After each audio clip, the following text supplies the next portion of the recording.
The starship Harmony's Edge moved through space like a giant metal whale. Its hull stretched for over 2 kilometers and housed representatives from 12 different worlds. Each species had their own section of the ship with special air, gravity, and temperature controls. The mission was simple on paper but hard in reality. Get all these different aliens to agree on a peace treaty. Li Jiwan walked down the main corridor carrying a small watering can. Other beings moved past him without much notice. To them, he looked like what most humans looked like to aliens: small, soft, and breakable. His black hair was neat and short. His clothes were simple gray uniforms that all human diplomats wore.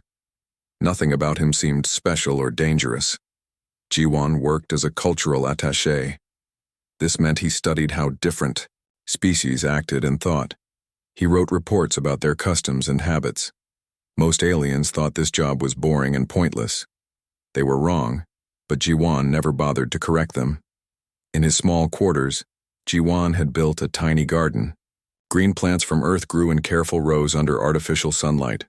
Tomatoes, lettuce, and small roses bloomed in the recycled air. Every morning and evening, he tended to these plants with gentle hands.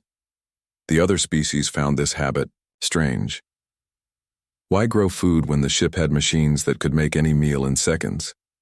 The Velkari were the most vocal about human weakness. They looked like giant beetles with thick shells and 6 arms. Their representative, a female named Nara Hyosung, was different from the others. She actually asked Jiwan questions about his plants instead of just laughing at them. "Why do you grow these yourself?" she asked one day, watching him trim dead leaves from a rose bush. Jiwan looked up from his work. "The machines can make food that tastes right and has the right nutrition. But they cannot make food that grew slowly, that needed care every day, that connected to soil and sunlight. There is a difference." Nara's compound eyes studied the small roses. "I do not understand this difference." "That is okay," Jiwan said, with a small smile. "Most humans do not understand it either." The ship also carried Captain Kim Do-yeon, who led the small human security team. Kim was everything that other aliens expected from human soldiers: tall, muscular, and quick to anger.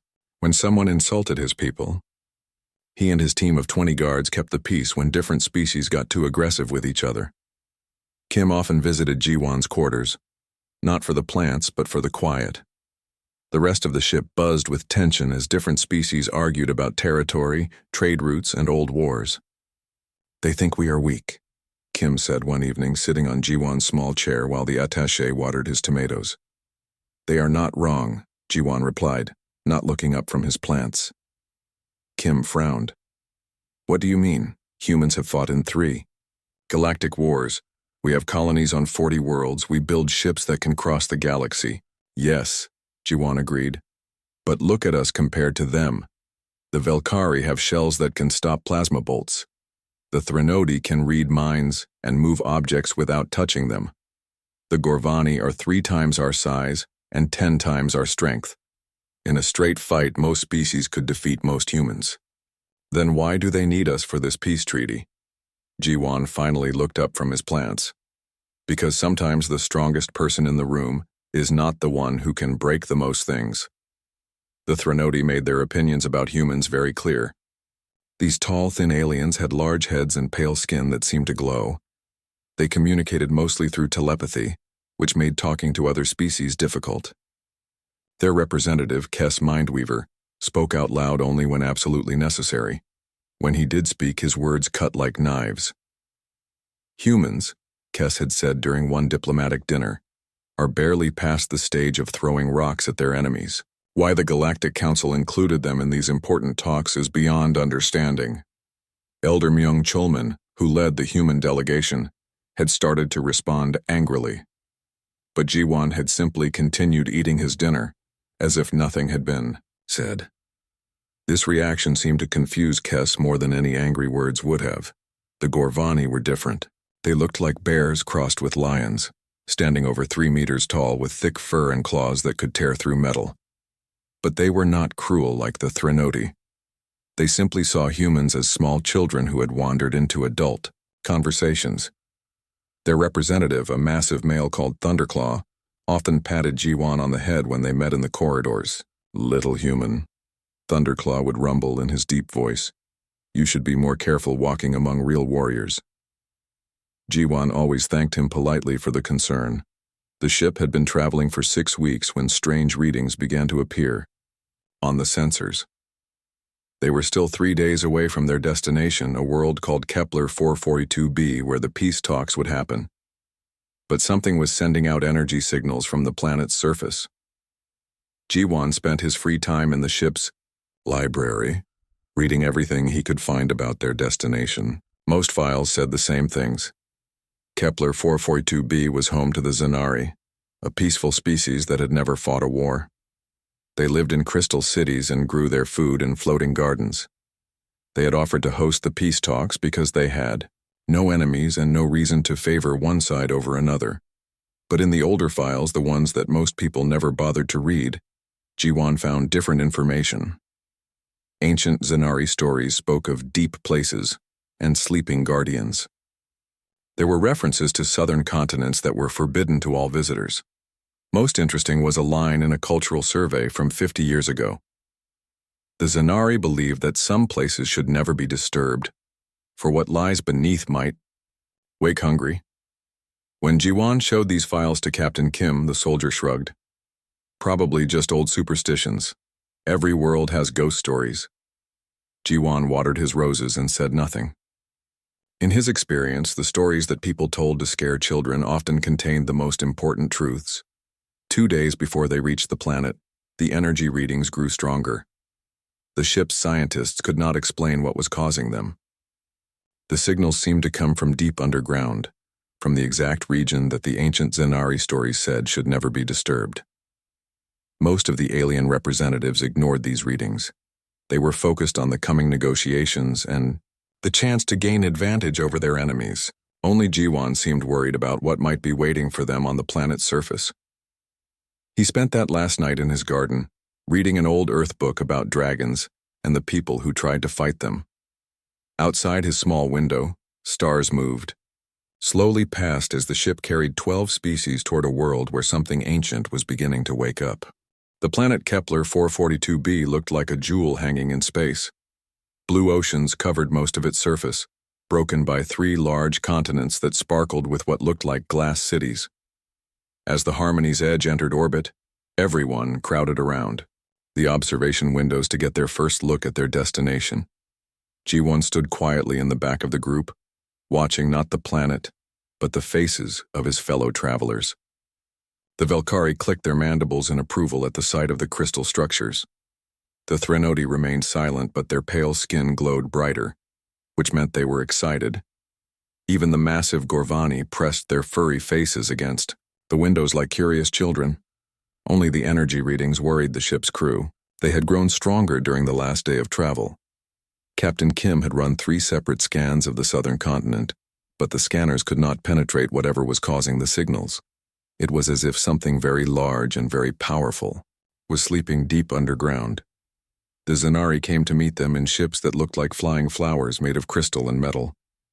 These beings were small and delicate, standing only as tall as human children. Their skin was pale green and seemed to glow with soft light. They had 4 arms and large eyes that took up most of their faces. When they spoke, their voices sounded like wind chimes. Elder Park Sujin led the greeting ceremony. She was old even by Zanari standards, and her light had dimmed to barely more than a whisper. But her mind was sharp and her welcome was warm. "Friends from distant stars," she said as the delegates gathered in the main docking bay. "We are honored that you chose our world for these important talks. Our people have prepared everything you need for your stay." The Zanari had built a special complex for the peace talks on the shore of their largest inland sea. The buildings were made of the same crystal material as their cities, but designed to accommodate different species. Each delegation had their own section with the right kind of air, gravity, and temperature. Jiwan was assigned a room that looked out over the sea. The walls were made of clear crystal that could change color based on his mood. Right now they showed a soft blue that matched the water outside. He unpacked his few belongings and set up a small growing area near the window, where he could continue tending his plants. The formal negotiations began the next day. Elder Myung-Chulman represented the humans alongside diplomats from Earth's colonial government. The meetings took place in a large circular room where each species sat at their own special table. Translators worked constantly to help everyone understand each other. The main problem was territory. Several species wanted to claim the same star systems. The Velkari needed worlds with high gravity and thick atmospheres. The Threnodi wanted planets with strong magnetic fields that would enhance their psychic abilities. The Gorvani preferred cold worlds with lots of metal in the crust. Jiwon's job was to observe and take notes about how each species behaved during the talks. He noticed that the Threnodi representative, Kes Mindweaver, kept looking toward the Diaoir, south even when speaking to others. The Velkari clicked their mandibles in specific patterns when they were lying. The Gorvani leader, Thunderclaw, scratched behind his ears when he was thinking hard about something. But more interesting were the Zanari. Elder Park Sujin smiled and nodded at everything the visitors said, but Jiwon could see worry in her large eyes. Whenever someone mentioned exploring the planet or setting up permanent bases, she would touch a small crystal pendant around her neck. On the third day, Jiwon asked her about it during a break between sessions. "Elder Park," he said quietly, approaching her as she stood alone on a balcony overlooking the sea. "Is there something about your world that concerns you?" She looked at him with surprise. Most of the other delegates barely noticed the Zanari, unless they needed something. "You are very observant for such a young being," she said. "I have learned that watching carefully often teaches more than listening loudly," Jiwon replied. Park Sujin was quiet for a long moment. Then she pointed toward the southern horizon where mountains rose like broken teeth against the sky. "There are places on every world that should not be disturbed. We have stories about such places, old stories that our people have remembered for 1,000 generations." "What kind of stories?" The elder's light dimmed even more. "Stories about things that sleep in deep places, things that are better left alone. Your people's arrival has caused changes. The earth shakes more often now. The seabirds fly in strange patterns, and the singers in the deep have grown restless." Jiwon felt a chill run down his spine. "Singers in the deep? That is what we call them. They sing songs that only our oldest people can hear, songs of loneliness and pain. For many years, their songs were quiet like lullabies, but now," she shook her head, "now their songs are growing louder." That evening, Jiwon studied the seismic readings that the ship's sensors had been collecting since their arrival. The patterns were strange. Normal earthquakes happened randomly, but these tremors followed a rhythm. They came in groups of 3, then silence, then groups of 5, then silence, then groups of 8. He had seen patterns like this before in his cultural studies. They were mathematical sequences, the kind that intelligent beings might use to communicate. The kind that whales used in Earth's oceans when they sang to each other across thousands of miles. Jiwon shared his observations with Captain Kim, who frowned at the data. "You think something underground is trying to communicate?" Kim asked. "I think something underground is in pain," Jiwon corrected. "And it has been in pain for a very long time."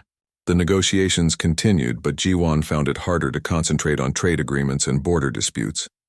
He kept thinking about the songs that only the oldest Zanari could hear. During breaks, he walked along the shore of the inland sea, watching the waves and listening to the wind.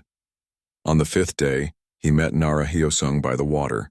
The Velkari scientist was collecting samples of the crystal formations that grew naturally along the beach. "These structures are fascinating," she said, holding up a piece of blue crystal that hummed softly in her clawed hand.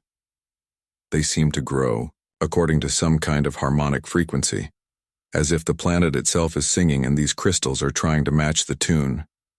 Jiwon took the crystal and held it to his ear. The humming was very faint, but definitely there. It reminded him of the sound his roses made when the wind blew through their petals on a quiet morning. "Nara," he said, "what would happen if something was causing the planet pain? Would that change the song?" The Velkari's compound eyes focused on him with new interest. "That is an unusual question. But yes, if something was disrupting the planet's natural harmonics, the frequency would shift. The crystals would try to adapt, but they would sound different, more distressed. That night, Jiwan could not sleep.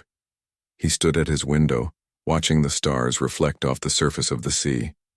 In the distance, the southern mountains looked like sleeping giants against the horizon, and somewhere beneath them, something ancient was stirring in response to the arrival of 12 species who had no idea what they had awakened. The seismic readings were getting stronger. The mathematical patterns in the tremors were becoming more complex, more urgent. And Elder Park Sujin's worry was growing deeper each day. Jiwan had the feeling that the real negotiations had not even begun yet. The important talks would not be about territory or trade routes. They would be about whether the visiting species could learn to listen to a song of pain that had been echoing through the planet's depths for longer than any of their civilizations had existed. Outside his window, the crystal formations along the shore hummed a little louder, and their blue glow seemed more anxious than peaceful. The earthquake hit during the morning session on the 7th day. Everyone was sitting around the negotiation table when the crystal floor began to shake. At first, it felt like a minor tremor, the kind that happened often on most planets. But then the shaking grew stronger. Elder Myung-Chulman grabbed his table as his water glass slid across the surface. The Velkari quickly tucked their heads into their shells. The Gorvani looked around with confusion, as if they could not believe something could shake beings as large as them. But it was the Zenari who showed real fear. Elder Park Sujin's green skin went pale, almost white. Her 4 hands pressed against, her crystal pendant as if it could protect her from whatever was coming. The other Zenari in the room began to make high-pitched sounds that their translators could not convert into words. The shaking lasted for 3 minutes. When it stopped, the silence felt heavy and wrong. Outside, the crystal formations along the shore were glowing brighter than anyone had ever seen them. The inland sea had waves that should not exist on such a calm day. Kes Mindweaver, the Threnody representative, stood up from his chair. His pale skin was glowing brighter than usual, which meant his psychic abilities were working at full strength. "Something is awakening," he said in a voice that sounded afraid for the first time since the talks began. "Something that has been sleeping for a very long time." "Sleeping where?" asked Thunderclaw, the Gorvani leader. Elder Park Sujin pointed toward the southern mountains with a shaking hand. "In the Forbidden Lands, in the deep places where our ancestors said we must never go." Captain Kim was already talking into his communication device, checking with the Harmony's edge in orbit. The ship's sensors had recorded the earthquake, but they showed something impossible. The tremor had not started from a fault line or volcanic activity. It had started from a single point deep underground, then spread outward like ripples in a pond. "How deep?" Kim asked his science officer over the communication link. "At least 50 kilometers down, sir. Maybe deeper. And Captain, whatever caused it is big. Really big. The energy signature suggests something the size of a mountain." Jiwan walked to the large window that looked out over the sea toward the southern continent. In the distance, he could see dust clouds rising from the mountains. But there was something else. A darkness that seemed to be moving beneath the dust. Something that blocked out the sunlight even though it was still underground. "Elder Park," he said quietly, "what exactly do your old stories say about the Forbidden Lands?" The Zenari elder joined him at the window. Her light was so dim now that she barely glowed at all. "They say that long ago, before our people built their first cities, something came from the stars. Not like you," she added quickly. "Something else. Something that was old when the galaxy was young." "Was it evil?" asked Nara Hyosung, who had been listening with her compound eyes fixed on the southern horizon. "Not evil," Park Sujin replied. "Just hungry and lonely. It had been traveling through space for so long that it had forgotten what it meant to have a home. When it came to our world, it tried to make a home here, but it did not understand how to do so without destroying everything it touched." The second earthquake hit while she was speaking. This one was stronger than the first. The crystal buildings of the negotiation complex began to crack. Several of the alien delegates fell from their chairs. The Threnody representative, Kess, put both hands to his large head and made a sound of pain.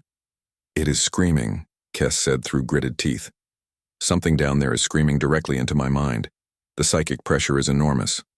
Outside, the dust clouds over the southern mountains were growing larger, and now everyone could see that the darkness beneath them was rising. Something vast was moving through the rock and soil like they were water. The mountain peaks themselves were beginning to crack and crumble. Elder Park Sujin's voice became very small. "Our ancestors found a way to make it sleep. They sang it lullabies that lasted for 1,000 years. They built the crystal cities to amplify the songs and keep the creature peaceful. But the songs require perfect harmony. Any disruption, any change in the planet's natural rhythm, like 12 starships full of aliens arriving and setting up energy shields and communication arrays." Jiwan finished for her. The third earthquake was the strongest yet. This time, everyone could hear it coming. A sound like thunder rolled across the land from the direction of the southern mountains. But underneath the thunder was something else, a roar that seemed to come from the very center of the planet. Sound hit them like a physical force. Every species reacted the same way, no matter how brave or strong they thought they were. Pure, primal terror filled their minds. This was the sound that prey animals heard right before something massive and hungry caught them. This was the sound of death approaching with claws and teeth and endless appetite. The Velkari pulled completely into their shells and would not come out. The Gorvani, despite their size and strength, whimpered like frightened cubs.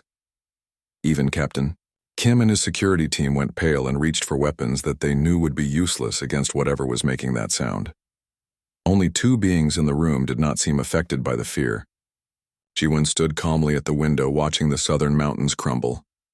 And Elder Park Sujin, though clearly terrified, remained standing and speaking. "It is fully awake now," she said. "After 1,000 years of sleep, it is awake and angry. The harmony has been broken beyond repair." Through the window they could all see it now. The thing that was rising from beneath the mountains was impossible to describe properly. It looked like a dragon crossed with a centipede, but those words were too small for what they were seeing. The creature was easily 300 feet tall, maybe more. Its body stretched back into the mountains like a train with no end. Thousands of tentacles writhed around its main body. Rows of teeth that glowed like stars filled a mouth large enough to swallow buildings. Its eyes burned with fire that had been building pressure for a millennium. And as it fully emerged from the earth, spreading wings that blocked out half the sky, it opened that terrible mouth and roared again. This time, the sound shattered every piece of crystal in the negotiation complex. The windows exploded inward, the walls cracked from floor to ceiling, and in orbit above them, the Harmony's Edge began emergency procedures to evacuate all personnel. Captain Kim was shouting orders into his communication device. "All delegates to the evacuation shuttles immediately. This is not a drill. Repeat, this is not a drill." The other species needed no encouragement. The Velkari rolled toward the exit in their protective shells. The Threnody used their psychic abilities to float themselves toward the landing bay. The Gorvani ran on all fours, their dignity forgotten in the face of genuine terror. But Jiwan remained at the broken window, studying the creature as it began to move toward the crystal cities. Its steps shook the entire continent. Where its feet touched the ground, the crystal formations went dark and silent. "Jiwan," Captain Kim called. "We need to go now." Jiwan turned from the window, but his expression was thoughtful rather than afraid. "Captain," he said, "look at how it moves." Kim stared at him as if he had gone insane. "How it moves. It moves like something that wants to eat everything on this planet." "No," Jiwan said quietly. "It moves like something that is lost." The evacuation shuttles lifted off from the planet's surface like frightened birds fleeing a storm. From their windows, the alien delegates watched the massive creature move across the landscape toward the crystal cities.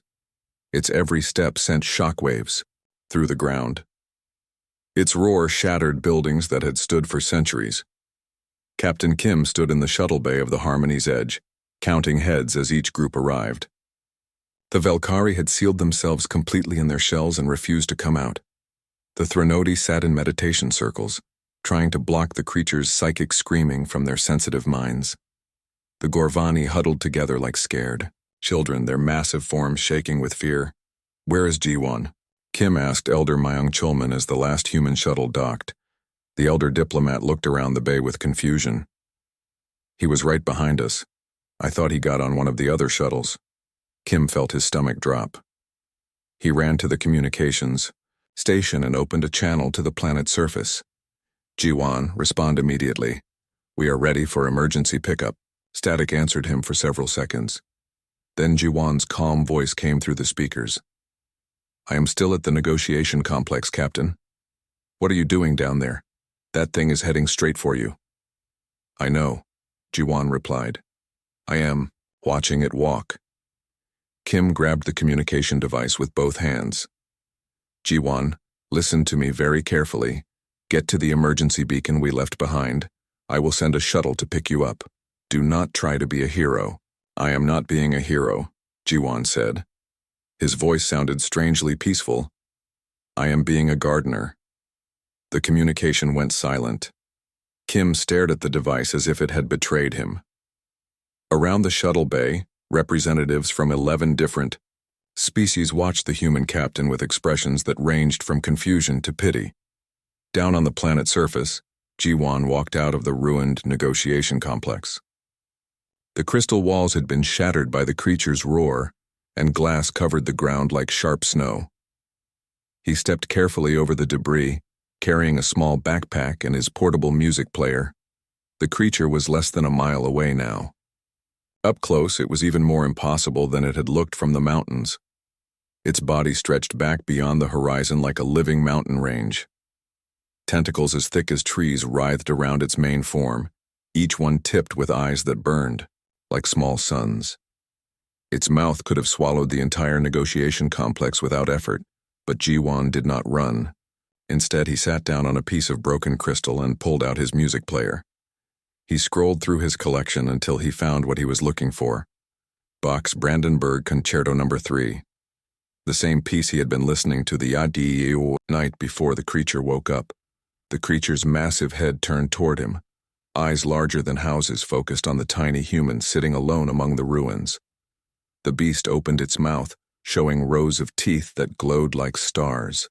A roar began building in its throat that would have reduced G1 to dust and scattered atoms. G1 stood up. He walked toward the creature with the same steady pace he used when tending his garden. Not fast, not slow, just calm and purposeful. The music from his player drifted across the empty landscape, peaceful and mathematical and perfectly ordered. The creature's roar died in its throat. Its burning eyes focused on the approaching human with what might have been surprise.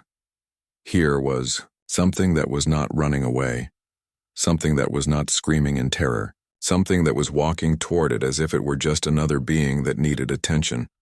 When G1 reached the creature's massive head, he had to crane his neck back to look up at it. The beast lowered its head until they were at eye level. G1 could feel the heat from its burning gaze. He could smell the ozone scent of something that had lived in the deep places of the earth for 1,000 years. The creature opened its mouth again, but this time no roar came out. Instead, it made a sound that was almost like a whimper, like something very large and very old that had been in pain for a very long time. G1 reached out with one hand and gently slapped the creature on what might have been its nose. The sound echoed across the empty landscape like a gunshot. "Bad," G1 said firmly but kindly, the way he might speak to a dog that had knocked over a flower pot. "No destroying cities. Sit." The creature blinked its enormous eyes. Then, impossibly, it settled down onto the ground. Its massive body coiled around itself until it was sitting like a cat, albeit a cat the size of a mountain. The burning in. Its eyes dimmed to a soft glow. The tentacles around its body stopped writhing and hung quietly at its sides. G1 pulled a thermos from his backpack and poured himself a cup of tea. The steam rose in the cool air as he sat down beside the creature's massive head. He turned up the volume on his music player so the Bach could be heard more clearly. "You have been alone for a long time," he said conversationally, as if talking to something the size of a building was perfectly normal. And you have been in pain. The songs the Zanari sang helped, but they were not what you really needed. The creature made another whimpering sound, softer this time. One of its smaller tentacles reached out and very carefully touched Jiwan's shoulder. The touch was gentle, like a giant trying to pet a butterfly without hurting it. You are not trying to destroy anything, Jiwan continued, sipping his tea. You were trying to communicate, but no one understood your language, so you got louder and louder, hoping someone would finally hear you. Above them, the evacuation shuttles circled at a safe distance. Every being aboard those ships watched in complete silence as a human shared tea with something that should have been impossible to survive being near. Captain Kim's voice crackled through Jiwan's communication device. Jiwan, what are you doing? Down there? Jiwan picked up the device without taking his eyes off the creature. I am having a conversation, Captain. This being has been trying to talk to someone for a very long time. It just took us a while to learn how to listen. The creature's head turned toward the communication device. It made a series of sounds that were like music, if music could be made by something the size of a mountain. The sounds were mathematical, patterned, clearly intelligent. It is trying to talk to the ships, Jiwan said. I think it wants to apologize for scaring everyone. Elder Park Sujin's voice came through the communication channel from one of the Zanari rescue ships. The crystals, she said with wonder in her voice. Look at the crystals around the complex. Everyone turned their attention to the crystal formations that had gone dark when the creature emerged. Now they were glowing again, but with a different light, softer, warmer, more peaceful than before. The creature's presence was not disrupting the planet's harmony. It was adding a new voice to an ancient song. Jiwan finished his tea and stood up. The creature watched him with eyes that no longer burned with anger and pain. Instead, they glowed with something that might have been gratitude. Would you like to meet the others properly? Jiwan asked. I think there are some people who owe you an apology for waking you up so rudely. The creature made a sound that could only be described as a purr from something the size of a mountain, but a purr nonetheless. It took 3 hours for the other species to work up the courage to return to the planet's surface. Even then, they landed their shuttles at a safe distance and approached with weapons ready. Only when they saw Jiwan sitting peacefully beside the massive creature, both of them listening to classical music, did they begin to relax. Captain Kim was the first to reach them, followed by Elder Myung Chulman and a squad of human security guards. The guards kept their weapons lowered but ready. Kim himself looked like he had aged 10 years in the past few hours. Jiwan, he said carefully, are you injured? Has that thing done anything to hurt you? Jiwan looked up from where he sat cross-legged, on the crystal ground. Her name is Old Singer, he said, and she is not a thing. She is a being who has been alone for longer than any of our civilizations have existed. The creature, Old Singer, turned her massive head toward the approaching humans. Her eyes no longer burned with anger. Instead, they glowed with a warm, gentle light. She made a series of musical sounds that seemed to be a greeting. She says, "Hello?" Jiwan translated. She also says she is sorry for frightening everyone. She did not mean to cause fear. She was just excited to finally have someone to talk to. Elder Myung Chulman stared at the creature with disbelief. You can understand what it is saying. The communication is mathematical, Jiwan explained. Like music, but more complex. She speaks in patterns that describe emotions and concepts. Once you know how to listen, it becomes clear. More shuttles began landing as other species gathered, the courage to approach. The Zanari arrived first, led by Elder Park Sujin. The old Zanari's light had returned to normal, and she looked at Old Singer with wonder rather than fear. The ancient stories, she whispered. They said the Star Wanderer was not evil, just lost. Our ancestors tried to help her, but they could not understand her language. Old Singer turned toward Elder Park Sujin and made a long, complex series of sounds. Jiwan listened carefully, then nodded. She remembers your people, he said. She Says the Zanari were kind to her when she first arrived. The crystal cities and the lullaby songs helped ease her pain. She never wanted to cause harm. She was just trying to ask for help. Help with what? Asked Nara Hyosung, who had finally emerged from her shell and approached with scientific curiosity, overcoming her fear. Jiwan was quiet for a moment, listening as Old Singer sang a long, sad melody. When she finished, he looked up at the gathered representatives with compassion in his eyes. She has been traveling through space for millions of years, he said. She is not from our galaxy. She came from a place so far away that even she has forgotten its name. She was part of a species that could live in the emptiness between stars, but her people died out long ago. She is the last of her kind. The weight of that statement settled over the group like a heavy blanket. Every species represented here had family, friends, entire worlds full of their own kind. The idea of being completely alone in the universe was too terrible to imagine. She came to this galaxy looking for others like herself, Jiwan continued. When she could not find any, she tried to make friends with the species she met. But every time she approached a world, the people there saw her size and her appearance and assumed she was a monster. They attacked her or ran away. After thousands of years of rejection, she began to believe that maybe she really was a monster. Old Singer made another sound, softer and more painful than before. The worst part, Jiwan translated, was the loneliness. She could hear the thoughts and emotions of other beings, but she could never make them understand that she meant no harm. So she came to this world and asked the Zanari to help her sleep until she could figure out what to do. She thought that maybe if she slept long enough, she would dream of a solution.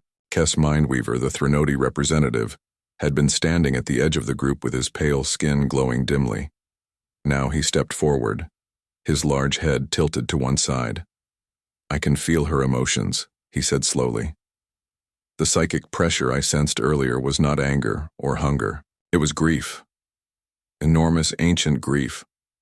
Old Singer turned toward Kes and made a questioning sound. The Threnody's skin brightened as he concentrated. "She wants to know if we are afraid of her," Kes translated, his own psychic abilities allowing him to understand her emotional communication. "She does not want to cause fear anymore." Thunderclaw, the massive Gorvani leader, stepped forward. Despite his size and strength, he moved carefully and kept his claws retracted. "Little human," he said to Jiwan, "how did you know she was not dangerous?" Jiwan stood up and brushed crystal dust from his clothes. "In my garden on the ship, I grow roses. When a rose bush gets sick or damaged, it does not bloom properly. The flowers become twisted and the thorns grow longer. To someone who does not understand plants, it might look like the rose bush has become aggressive or dangerous. But really, it is just crying for help in the only way it knows how." He gestured toward Old Singer, who was listening to their conversation, with obvious interest. "When I saw how she moved, how she approached the cities, how she reacted to our presence, I recognized the signs. She was not attacking. She was reaching out. Everything about her behavior said that she was in pain, and looking for someone who would not run away from her." The Velkari representatives finally emerged from their shells and approached cautiously. Even they, with their natural suspicion of everything, seemed to understand that they were witnessing something unprecedented. "So what happens now?" asked one of them, her mandibles clicking nervously. Jiwan looked around at all the assembled species, then up at Old Singer's massive form. "Now we do something that no one has ever done for her before. We welcome her to the community. We make her part of the conversation instead of something to be feared." Old Singer made a sound that could only be described as a sigh of relief. A sigh from something that had been holding its breath for millions of years, finally able to exhale.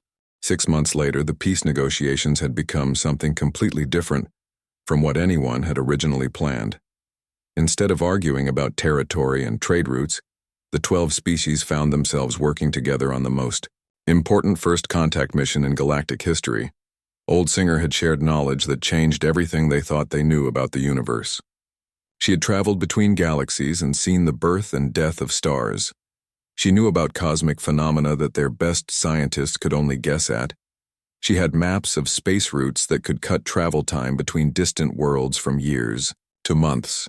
But more importantly, she had helped them understand something about themselves. Jiwan now worked from a permanent research station built on the shores of the Zanari Inland Sea.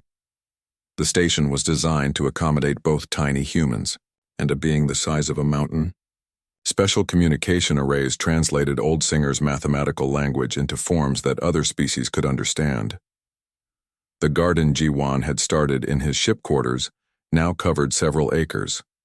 Plants from dozens of different worlds grew, together in careful harmony.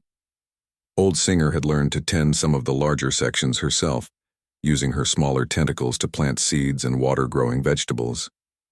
She was surprisingly gentle for something so massive. "The tomatoes are ready for harvest," Jiwan said one morning, walking through the rows of plants with a basket in his hands. Old Singer's head lowered to examine the red fruits hanging from their vines. She made a pleased sound and carefully picked several tomatoes with a tentacle no thicker than Jiwan's arm. Her control was so precise that she never damaged a single leaf.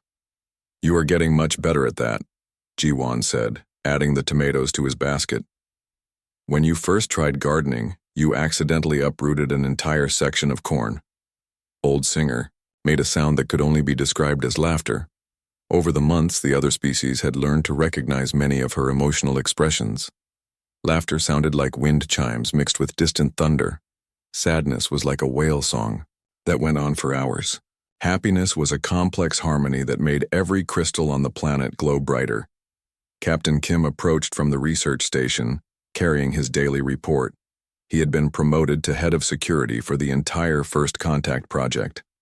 His job now was to coordinate between Old Singer and the various scientific teams that came to study her knowledge. "The Velkari engineering team wants to discuss faster-than-light travel improvements," Kim told Jiwan. "Apparently, Old Singer knows about something called fold space that could revolutionize how we move between star systems." Old Singer perked up at the mention of fold space. She began making excited musical sounds while gesturing with several tentacles toward the sky. "She says she would be happy to teach them," Jiwan translated. "But she wants to make sure they understand that the technology should be used to bring people together, not to make war easier." This had become a common theme in Old Singer's teachings. She had seen too many civilizations destroy themselves with advanced technology. She only shared knowledge with species that promised to use it peacefully. Elder Park Sujin arrived with a group of young Zanari who were learning to communicate directly with Old Singer through the crystal formations. The crystals could amplify and translate her mathematical language, making it easier for others to understand. "The children are making excellent progress," Park Sujin reported. "Several of them can now hold basic conversations with Old Singer without human translation." One of the young Zanari, a boy named Lee Chanwoo, stepped forward and made a series of musical sounds. Old Singer responded with a gentle melody that made all the crystals in the area glow warmly. "What did they say to each other?" Kim asked. Jiwan smiled. Chanwoo asked Old Singer if she was happy here. She said yes, because for the first time in millions of years she has friends who are not afraid of her. Nara Hyosung emerged from the research station carrying a datapad full of notes. The Velkari scientist had become Old Singer's most enthusiastic student, learning everything she could about xenobiology from a being who had seen life forms that existed nowhere else in the known universe.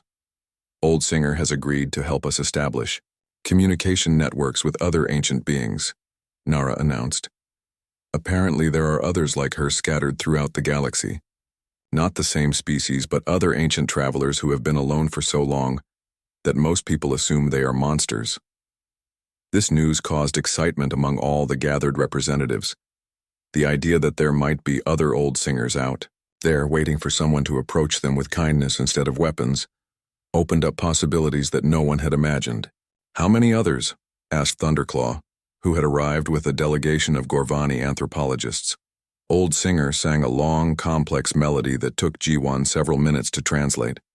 "She is not sure exactly," he said finally, "but she knows of at least 7 others in our galaxy. There is one that lives in the asteroid fields near the Rigel system. The miners there think it is just a very large asteroid, but it is actually a being that feeds on solar radiation. There is another one that swims through the gas clouds of the Horsehead Nebula. Ships that encounter it think they are seeing some kind of space weather, but it is trying to communicate through electromagnetic pulses. The implications were staggering. For centuries, various species had reported encounters with unexplained phenomena in deep space, ships that had been mysteriously helped when their engines failed, asteroid fields that seemed to move in intelligent patterns, energy signatures that followed mathematical sequences. What Old Singer is telling us, Jiwan continued, is that the universe is full of intelligence that we have never recognized as intelligence. We have been so focused on looking for beings that are similar to ourselves that we missed the ones that are completely different. Cass Mindweaver, the Threnody representative, had been meditating nearby while listening to the conversation through his psychic abilities. Now he opened his large eyes and spoke. "This changes everything about how we explore space," he said. "Instead of sending ships with weapons and shields expecting to find enemies, we should send ships with musicians and artists and gardeners, expecting to find friends." Old Singer made a sound of strong agreement. Her tentacles reached out to gently touch each of the assembled beings, a gesture that had become her way of showing affection. As the sun set over the crystal cities, painting the sky in shades of gold and purple, Jiwan sat in his garden, with his back against Old Singer's massive side. She hummed softly a lullaby that made all the plants around them seem to grow a little taller. "Are you happy?" Jiwan asked her, the same question that young Chanwu had asked earlier. Old Singer's response was longer this time, more complex. When she finished, Jiwan was quiet for several minutes. "What did she say?" Captain Kim asked. Jiwan looked up at the stars beginning to appear in the darkening sky. "She said that for the first time since her people died, she has hope for the future. She said that humans taught her something she had forgotten after millions of years of loneliness." What was that? That the strongest beings in the universe are not the ones who can destroy the most things. They are the ones who can see past fear and choose kindness instead. She said that makes humans the strongest species she has ever met. Old Singer made one more sound, softer than all the others. Jiwan smiled as he translated, "And she says thank you for the slap. It was exactly what she needed." Above them, the stars shone down on a galaxy that had become a much less lonely place, all because one human had chosen to approach the unknown with open hands instead of closed fists.